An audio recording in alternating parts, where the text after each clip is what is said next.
Matt Dickinson has been at the heart of the Times sports section for 20 years, covering 7 World Cups, the Olympic Games, the Euros, and loads more until just a few weeks ago when he put down his pen and retired from the newspaper. A journalist who loves sport and loves his craft, there is no one better to speak to as England embark on their Euros adventure. I mean, Andy Murray might never win a meaningful game again, but I admire him for trying. It's ultimately a deep fascination with extraordinary people. I would argue all day long he had the most compelling life of any footballer that ever lived. You know, Nou Camp of all places, and just the atmosphere is apt. Just, I get goosebumps now thinking about it. But football, bloody hell, that's a quote for the ages. It sort of sums it up. Yeah, it sums up that game, that season, but it sums up football. Matt, when I knew we were going to have you on this podcast, I Googled your name and then I put the name into the Times search engine. 6,308 pieces came up. So I thought to myself, where on earth are we going to start? And then I thought, well, probably the most sensible place is way back in the beginning, before the Times and before everything else that followed. But just to give people an idea of where we'll go, there's so many magical pieces that you've written over the years, so many explosive pieces that you've written over the years. And I think whatever we talk about, your love of sport and your love of journalism will come through in pretty much everything we say. I want to take you back then about, I guess it must be about 40 years or something like that, to your first column. Do you remember writing that first column, what it was about, what inspired it, and what it eventually led to? Well, are we talking right back to school days? Because that is Let's really where it all began.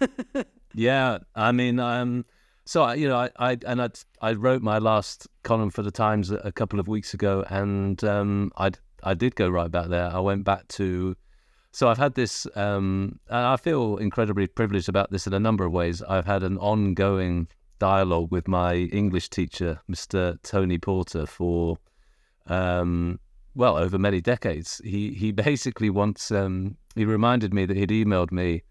I was on the Daily Express for a while in the 90s, and he'd read a piece and he got in touch basically saying, "Are you the Matt Dickinson I taught English 1,000 years ago? Because your grammar's all over the place. You've made a terrible, mixed metaphor here, and I thought I taught you better than that." And from there, we've carried on a wonderful exchange, which, can be about, his love of Arsenal, can be about my terrible, grammar, or whatever piece I've recently written. But I went back to him in my final column because when I was 16, 17, like a lot of feckless teenagers, sort of, wondering what the hell I wanted to do, and I had half an idea that I think I wanted to be a detective. I thought that was very glamorous, and maybe I've been watching Starsky and Hutch, or you didn't end up being far off. In fairness, I don't think a journalist and a detective are that far apart, are they? And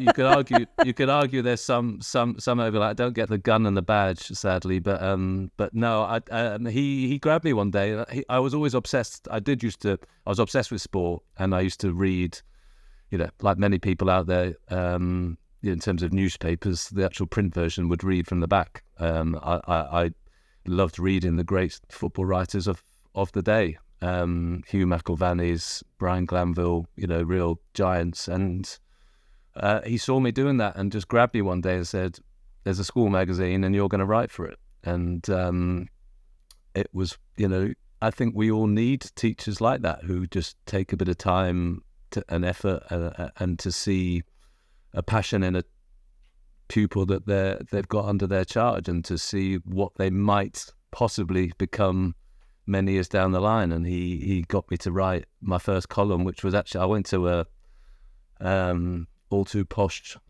boys' school where they played rugby and hockey, so sort of ancient hangover from a sort of a snobbish hangover as far as I understand historically. But I wrote a sort of impassioned, I played Sunday league football for a club, but I wrote an impassioned piece about what a disgrace this was for a boys' school in our country to not play the national sport. And I've been been writing hopefully impassioned pieces ever since. But yeah, it was definitely from the heart, that one, and I think that's, journalism has many different qualities, but I think writing from the heart should certainly be part of the mix, that's for sure. And you've been writing about the national sport, like you say, ever since. So 20 odd years later, 25 or so years ago, came that piece on the eve of the Euros where you'd sat down and interviewed the then England manager, Glenn Hoddle. I sort of feel like you're best placed to tell that story, because there'll be listeners and viewers that may have been too young to be aware of what happened, and as a result of that article, it tells a fascinating tale. So I'd rather you told it. Can you tell us what happened when you sat down and wrote that piece? Yeah, sure. I mean, the shorter version is that Glenn Hoddle was the England manager. He'd done the '98 World Cup, and was coming off that, and was hit some bumpy waters basically on the road to the next Euros. There'd been some up and down results.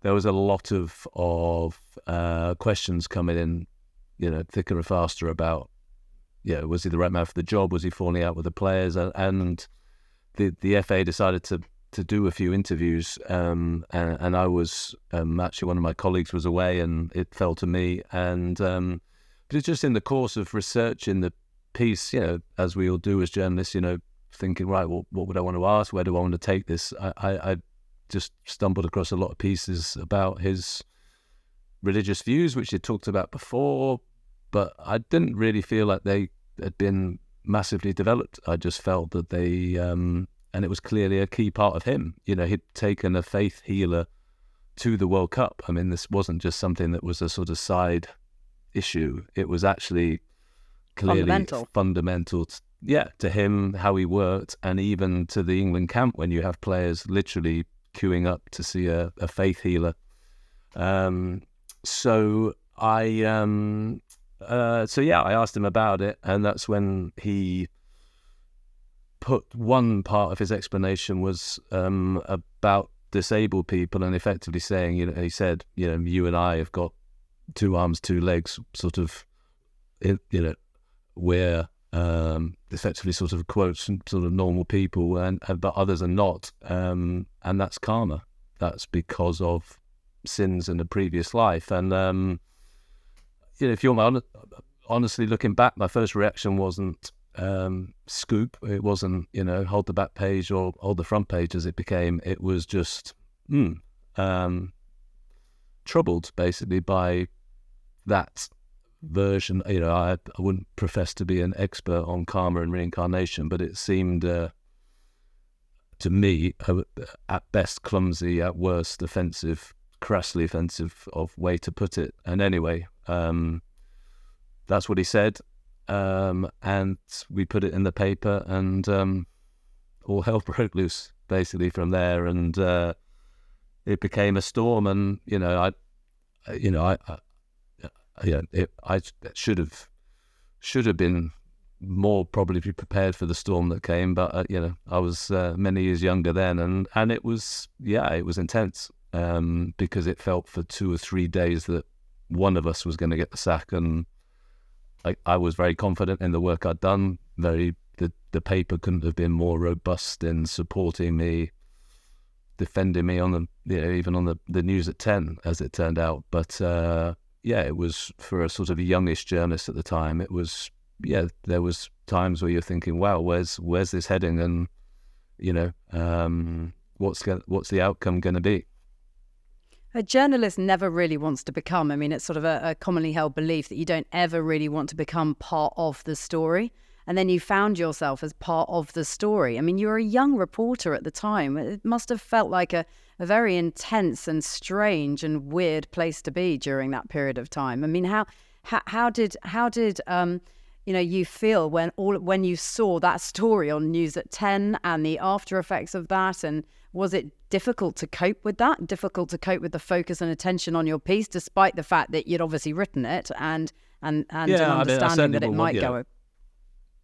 Yeah, I certainly won't. No one will quite rightly get any violence out for me. And part of being a journalist is to be, robust enough to defend your work. So yeah, I certainly wouldn't expect anyone to feel sorry for me. But that said, for example, we suddenly had a call saying that there was some paparazzi and a couple of one paper in particular who had sort of taken Hoddle's side were waiting outside the house, the flat I lived in at the time, and my then girlfriend, now wife, was she was sort of having to ring her up and say, look, there might be some photographers outside. And then we actually went, because I had a sort of 8,000 messages on my mobile that day, and we decided to go out for some dinner and turn the phone off, we're going to get away from it. Sat down, and the table next door at the restaurant, there was a couple, and the first thing we heard when we sat down was the guy saying, newspapers, can you trust what you read? And the woman saying, no, he definitely said it, and the Hoddle must go. And this argument was going on across the table, and it was like, blimey, can't get away from it anywhere. But I learned a lot. I learned a lot about how to handle a story. The Times were beyond supportive. Say, I had to sort of go in and show the editor my shorthand note, and because he said he wanted to defend me, but he had to be absolutely sure that we were doing it on solid ground. So I literally picking through my shorthand note with him to show exactly what had been said, and just as a way to handle it. I learned a lot from it, necessarily, but it was a sort of bumpy ride. But and it's interesting now that we sort of live in this era of or this time of fake news, and it reminds you of how important accurate reporting is, doesn't it? Well, it's funny. I was actually with I'm sure, like you, get sort of many chats with friends and friends of friends, and just people who contact you out of the blue saying, look, I'm thinking of becoming a journalist, or they're in training to be a journalist. And I was surprised in one way, but almost sort of pleased in another. I spoke to a friend's son recently, and he's doing his NCTG journalist training, and shorthand remains a requirement of it. And you'd think in a digital age with gadgets everywhere, walking around with phones, recording devices of whatever, compared to the time of that interview where it was not automatic that you would record everything. You just didn't carrying around clunky tape sets and whatever. But they still require you to do shorthand. So and I think it can still be there are times when you still do need to just before you can grab a phone or whatever, scribble stuff down. So it's interesting that one of the nicest letters I had feedback from it was actually from my shorthand teacher, who reminded me that I wasn't her greatest pupil, one of the slower learners, but luckily we got there in the end. It feels like your teachers are way too harsh on you. They're really quite strong on you, aren't they? There seems to be a recurring theme. Me and my teachers could be a whole new podcast. Other pieces that you've written that I've absolutely loved, the greatest what if moments. And I think that's really interesting when you hypothesize what would have happened or what could have happened in sport if something else just the sliding doors moment. Like, for instance, if Fergie hadn't been given the time that he needed to do the job he wanted to do at Manchester United. Same can be said of Arsene Wenger. The idea that, and I know you've referred to it in your article, which was your last column about Jose Mourinho in a laundry basket. These moments that are sort of sliding door moments and what if moments. I mean, what do you think is the greatest what if moment? Sport. I think. In fact, a friend of mine's been thinking of writing a book about the great what-if moments in sport, and I think it could be a book, it could be a series, it could be a podcast galore as well. I think it's such a we love it in beyond sport, we love it in life, of just those sort of and there are many sort of historical versions of this theme, but I think the most poignant. And the one I would want to write if I was ever going to sort of expand it is Duncan Edwards and Munich, actually. I think there's nothing more poignant than the idea of a what if of a life cut short, tragically short. I think the what if of Duncan Edwards, he was, I think too many intelligent, Sir Bobby Charlton, most famously among them, said this guy was the most talented, not just one of the most talented players they come across, but just this incredible character. He would have been England captain. I think that's undeniable. He was just entering the prime of his life. And would have been still in the prime of his life in 1966. So, obviously there were many tragedies in that Munich crash, but I think the what if of Duncan Edwards just sort of, it almost hangs over English football really in a incredibly poignant way. So that I think that's the one that sort of, there's so much human drama, tragedy, and sort of lost glory in that. I think the great art of storytelling within sport also lies in the people, which is why when you mentioned Duncan Edwards, I know what you mean. It's really the love of sport isn't just about the game, is it? It's about the people that it gives you and what they're all about and what lies behind them and what encouraged them, inspired them to become the people that they became. And one of those people that, is obviously very inspiring in our lifetime is Andy Murray.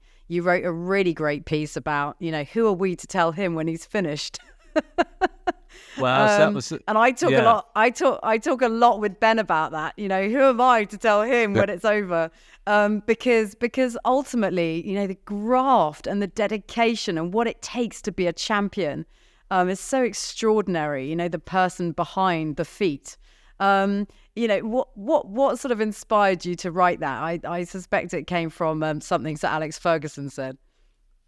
Yeah, I refer to. I mean, I remember once, so I very lucky to cover Manchester United in the 90s up close with Alex Ferguson, and that meant some quite tempestuous days. The hairdryer would be blasted straight at me and others many times. But I remember one time we were talking about, there was a player that was appeared to us, and there are many fans for that matter, to be going over the hill, and one of us, shall we say, floated the idea that come on Alex, isn't it time he sort of called it a day before he starts embarrassing himself, and Fergie just came back with familiar venom, but actually it was heartfelt of who the effing hell are you to tell a great champion that they're finished? Who the hell are you to say your time's up? And it really landed with me in a few ways. But I did remember, I sort of kept it almost sort of close to hand, as it's so easy for us from the sidelines to say, oh, come on, you're past it. But actually, some of the greatest stories we end up writing are the comebacks of people we thought we'd written off. Mark Cavendish on his bike. I mean, we'd all written him off. It'll never happen. I mean, Andy Murray might never win a meaningful game again, but I admire him for trying. Deeply admire him for trying, and to say some of those. The great Tiger Woods comeback, masters. There is unlikely to happen again, but here he is soldiering away still, and I think. Particularly, I hope I wrote in that piece, I think the younger me would have said, you're past it, you're over the hill. But I think as we get older, maybe we're thinking about ourselves in this process as well. We're thinking, please don't write, experience has value or should have value, and life experience. And back to where you started about people, I do think that's a great point you make. I think sport attracts us in the first place. The goals, but the more I reflect on my career, I think it's been a fascination with people, with what motivates them, what drives champions, what makes champions, what makes people special in the ways that we're lucky enough to have covered. And I think that's just it's ultimately a deep fascination with extraordinary people. Who would you say in that arena has fascinated you most?